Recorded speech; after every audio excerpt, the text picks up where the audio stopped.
మామిడి చెట్లతో నిండి ఉన్న ఓ గ్రామంలో రాజు అనే మంచి హృదయున్న బాలుడు ఉండేవాడు. అతనికి సోదరులు లేరు. కాని ఒంటరిగా ఎప్పుడూ అనిపించదు. ఎందుకంటే అతనికి జింబా అనే కోతి ఉన్నది.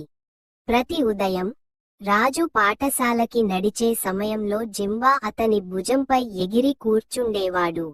వారు కలిసి మామిడి పంచుకుని తింటారు, మర్రి చెట్టు కింద నవ్వుకుంటారు.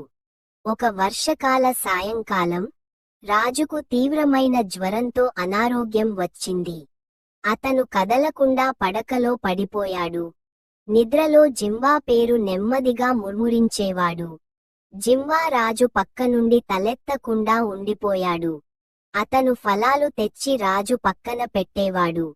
అవి అతన్ని బాగుచేస్తాయేమోనని ఆశతో గ్రామంలో ఉన్న వైద్యుడు ఆయుర్వేద మూలికలు తీసుకొని ప్రార్థనలు చేస్తూ వెంటనే వచ్చాడు.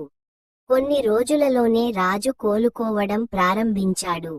అతను మాట్లాడిన తొలి మాట, జింబా, ఒక బుడతడు మరియు అతని పెంపుడు జంతువు గురించి కాదు, ఒకరినొకరు నయం చేసుకున్న రెండు ఆత్మల కథగా చెబుతారు. ఎందుకంటే ప్రేమ అనేది ఎప్పుడూ మాటలతోనే వ్యక్తమవ్వదిది.